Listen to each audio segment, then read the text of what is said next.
Hello, everybody, and thank you for tuning in to the Liberty Report. With me today is Daniel McAdams. Daniel, good to see you. How are you this morning, Dr. Paul? I'm doing very well. Good. We're going to talk about peace today, and we'll try to avoid the discussion about war. We're trying to prevent war, so we're pro-peace. And right now we want to address the subject of what's going on in Korea with the Winter Olympics coming up. And it goes along with my philosophy that it's best we play sports than shoot missiles at each other. Yes. And that it was good when we started playing ping pong with the Chinese, and I always wished we had played more baseball with the Cubans. But anyway, the North Koreans and South Koreans for the first time will be sharing Olympic Games, in South Korea. Now, North Korea has participated in Winter Olympics before, but never in South Korea. They only had one other opportunity, and they didn't go. So this is a special event. The North Koreans are going to go, and they've been getting some good publicity, and it looks like at least the public statements by Un is not saber rattling, and he's not threatening anybody, and I think he realizes that there's some real benefits coming from this. And it's hard to admit, but I think that they're coming across more on the moral high ground, because promoting peace, and when people understand exactly what they're facing, having a weapon isn't the most strange things in the world, especially that if we insist that somebody get rid of their weapons, then we either kill them or take them over or change their administration. But the other news is that Pence is going to be there. Oh, yeah. And he's our chief strategist, our chief diplomat. Pence is there to make sure that there's that we keep an eye on those North Koreans. I mean, they might get a political edge and come out looking good. So he has to make sure that he exposes the charade by Un, if that is what he's going to do. But then I got to thinking, well, he is our vice president, and we always wish him well. But as a diplomat, didn't he just go to the Middle East? And his job his identification with a conservative Christian was to go over there and talk to the Christian. They wouldn't even talk to him. So what is he going to offer in Korea? So I'm not very optimistic, because even with his Christian credentials, he also has neoconservative credentials, which seems to outweigh his other credentials, and unfortunately, I don't feel reassured that he's going to do us much good. My big worry about what's going on there now is somebody maybe just laying around thinking about a false flag, and undo all this, because right now it looks like Un is doing pretty well with his PR. Does that mean that we surrender and say, oh, he's a good guy, everything is going to be perfect? But he's in a survival mode, and if he wants to bring people together, there's been some good comments about a couple of the skaters from North Korea. So I would say there's a lot of positive things coming from this. That's why I don't think we need the people who depend on threats to bring about peace. Well, you can't have diplomats without a tremendous amount of weaponry to intimidate the person you're debating with. So I'm hoping for the best for these Winter Olympics. Yeah, I think something very exciting has happened. It started at the beginning of the year when the North and South started talking. They had a very good first meeting. There is a danger, and I think Washington is terrified, there's a danger that peace may break out. There's an incredible motivation on both sides of the border for reunification. As you pointed out, in the past, South Korea has a minister for reunification. They want to reunify. Well, these games are a great sort of low-cost way of increasing that momentum, because it's not political, it's sport, although it is political. But as you suggested, there'll be a joint women's hockey team, North and South, and the two will march together under a single Korean flag. Those two things have never happened together. There's more cooperation and coordination between the North and South than there ever has been, and it's the talks and the games together. There was a headline in the New York Times last week that I think captures everything and why Washington is so behind the motion that's happening. They said, Olympic detente upends U.S. strategy on North Korea. So the fact that they're getting along is completely messing up our strategy. Yeah, that messes things up. But you know, President Moon, President of South Korea, has his problems too, because no matter which country you talk about, United States, whether it's Russia or even Israel, you know, everybody has a faction that's much tougher, you know, on policy, and others are more diplomatically motivated. So I understand Moon is receiving a lot of backlash from this, from his hawks. But then you get to thinking about it. I wonder what percentage that is. Is it a big percentage? Is it small? Are they noisy? Are they part of the military industry? Are they part of our group of people that we deal with in South Korea? So he has to contend with that. But right now, he's had to be careful because he can't, you know, flaunt his independence. He's not ready to do that with the United States, but it looks like you know, he has to deal with that and put up with it. So hopefully he sticks to his guns. I don't think he's going to back off. The only thing that could make things change dramatically would be some incident, and I cannot see for a minute that China would want an incident. Russia doesn't need an incident. North Korea right now, I don't believe for a minute that it was be in North Korea's interest. But it's always conceivable when you think about ships, you know, colliding and airplanes flying close to other airplanes. There just seems like room for a problem to come up, and I just sure hope that doesn't happen. Well, it may shock some of our viewers, but the idea of false flags is nothing unusual. Look, we're seeing something in Syria, for example, right now. Just as the U.S. position becomes more and more untenable of remaining in Syria, all of a sudden we had yesterday Secretary of State Tillerson talking about another chemical attack. Some 20 people were reportedly injured. And of course, it's this is an ongoing thing what the U.S. does. So there could well be something. You know, Patrick Lawrence, who writes for Salon, I think is one of the most astute observers of the international scene, a very seasoned reporter. He had a really good piece, I think it was today or yesterday, and he made a couple interesting points. He said, you know, the Western media never points out some things about Kim Jong-un. One of them is that he's educated in Switzerland. So he's not some guy who's just been in a hole somewhere in North Korea. He's educated in Switzerland. He said he's behaving like more of a rational actor than many others. He's looking to dialogue. His hope is that the North-South dialogue will lead to a reduction of sanctions on North Korea. So he's acting in a very rational way. He has experience with the West. He knows how to negotiate. As you say, it doesn't mean we're on his cheerleading squad, but it means that he's behaving in a rational way. It's actually the U.S. that's acting irrationally because we don't want the North and South to start getting along because it ruins our strategy. And I mentioned about the moral high ground, and I think people who are defending their homeland are always on the moral high ground regardless of what their philosophies are. But when you go a long distance to get involved, you lose a little bit of that moral high ground. But you know, just recently they released the National Defense Strategy, the report, and I think you probably have studied that a little bit more than I have. But it's what I looked at in some of the summaries, it's sort of the same old stuff, you know, advocating more weaponry and more activity. Yeah, we'll talk to people, but on our terms. Yes, we're for peace, but we will dictate the terms of the peace.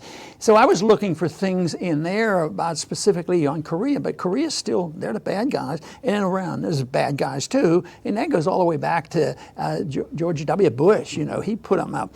But you know, that's the bigger picture. We're looking at an incident where we deal with, you know, North and South Korea, but the strategy is the bigger picture, and probably in many ways gives you a hint about why there's a dilemma in dealing with North and South Korea. But you know, I was looking at the number of bombs that have been dropped over the last last decade or so, and Obama dropped 100,000 bombs. And we think of him as being less aggressive because less people died under Obama than they did under Bush. But Bush, he only dropped 70,000 bombs. What a loser. But now Trump, he's dropped some bombs. He's up to almost 40,000. in one year. So that's a reflection of the national defense strategy, but that shouldn't shock us. It disappoints us, but why should we be shocked? Because I don't think Trump has hesitated to talk about being a tough guy and build up our military, have more bombs, refurbish the nuclear weapons. And you know, and it mentioned in there they have to stop Iran from getting a nuclear weapon. But they didn't mention that, you know, maybe we ought to have moderation in building new nuclear weapons and talk about the $1.2 trillion it's in motion since Obama to build up more nuclear weapons. So that part isn't there. So I think you have the individual problems like in Korea. You have the propaganda strategy, but then I think the other thing is policy strategy and what our policy ought to be. And I think that's where we are trying to talk about the responsibility of a country that brags about liberty and brags about peace and brags about exceptionalism and our moral obligation to police the world. I mean, I think that's where the real debate should be. Yeah, exactly. And you know, Andrew Bacevich, who we've had on the show and we've also known for a long time, has a great article in the American Conservative magazine today about the new defense strategy. And he makes the point that this has nothing to do with defense. This is not a defense strategy. This is a call for more money for the military-industrial complex. I think the subtitle was "Champagne Corks Are Popping at the Pentagon," because he makes a great point. In the past decade of this war on terror, we've spent $11 trillion. And he said the American people should ask, what have we gotten for this money? Now they're coming in saying we need more. The defense strategy itself says that that the military has been allowed to wither. It's been withering. What are you talking about, withering? They've been more robust. They've been more active than ever. So what's going on with this $1 trillion more that you want every year? What are we getting for the money we've spent? Yeah. There's not much there. We need to do that. You know, one or two people that got a lot of attention, North Koreans, or two skaters, a man and a woman. And evidently they're good PR people, delightful and very pleasant, and they travel the world because they skate around the world. It's not like they just live in North Korea. You know, they participate. And I saw one place where it said that they skate to a rendition. Now I need your opinion about this because you probably know the significance of this a lot more than I do. They dance and skate to a rendition of a Beatles song. Huh. So I thought, well, wonder what the either they're not what some people visualize. Even I would visualize. I didn't know they'd even know who the Beatles were, but here it is. It's sort of like somebody snuck it in there because it sort of breaks the ice for some people that they would use a Beatles song. And I guess pop music is kind of a universal language, you know, in that respect. But you know, the real interesting point, you started out talking about it too, about, you know, Mike Pence. You know, the U.S. should be celebrating the idea that the tensions are reducing. But it's interesting, when the talks started between the North and South, that very day, the Wall Street Journal, I think it was, and a couple of other mainstream media outlets started talking about a new White House plan for a bloody nose attack on North Korea. And if that's not propaganda, I don't know what is. Just when the two of them got together, here you have the U.S. media talking about new U.S. plans for an attack on North Korea. They just don't want to let this happen. And that has to do with Pence going there too. The whole point of him going there is he does not want the North Koreans to hijack the games with their propaganda, you know. But also another individual that was quoted on that particular point was Pompeo, CIA director, and he was not exactly diplomatic. His was authoritarian and bombs and necessary, and we have to show him and this sort of thing. So that is still alive and well, and they still said nothing is off the table. We would use first strike, and I've heard discussion on TV every once in a while for individuals trying to explain militarily why it's absolutely necessary to never give in and say that you wouldn't use a nuclear weapon before anybody else. You'd use it on first strike. You know, and they think they consider this the most important thing that they could have. It isn't like you had to give up national defense. It's just giving up, a little bit of common sense. So this, unfortunately, that big picture that I was trying to allude to is the thing that needs a lot more attention. But that goes back to some very basics, and that is what should the foreign policy be? Should it be non-interventionism? And of course, we take that position. We should stay uninvolved. People say, "Oh, you're an isolationist. You don't want to deal with the world." Matter of fact, we want to almost the opposite. We want to deal with the world in peaceful terms instead of boycotting and sanctioning China and Cuba. We want interchange, interaction with people and trade with people. So this idea is a bum rap when they start saying, you guys are a bunch of isolationists. You want to just close borders.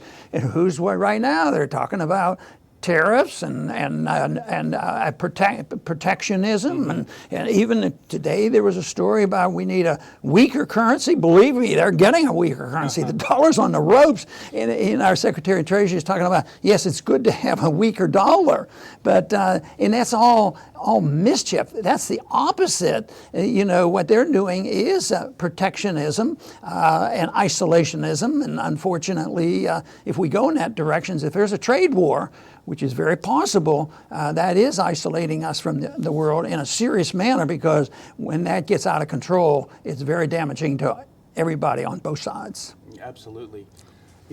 Just finishing up on this New York Times piece, because I think it captures the thinking of the administration, the fear they have that North and South are going to get along during the Olympics, and that'll be the story of the games. A couple of quick quotes from the New York Times piece. He said, they said, the image of athletes marching behind a united Korea flag is a symbolic manifestation of what worries Trump's aides. North Korea and South Korean crowds cheering together would be a striking contrast to the threats of war from Trump. That's what they're worried about. They're worried about this breaking out. And my final word would be to our viewers, watch what the U.S. media does during these Olympics, because 4 years ago, when they had him in Sochi, that's when Russia really first started being the real bad guy. And remember the commentators on, and I think it was Bob Costas at one of these, on and on about how horrible Russia was and terrible, and all of these horrible things were going to happen in the Olympic Village. None of it happened. I think you're going to see the U.S. media echoing U.S. government propaganda points. Yeah, there won't be anything new. I think your assessment is right. And sometimes it still surprises me that when you talk about the major newspapers, the Washington Post and the New York Times, and we think of their image as being very left-wing and progressive and therefore probably anti-war, which they never have been. I mean, they were champions of all the wars, especially even recently. So I would not expect that you're going to get real information about what's really going on from those newspapers. It might be more excuse to tune in to the Liberty Report and find out the real truth about what's going on. And we would welcome you to return to the Liberty Report soon.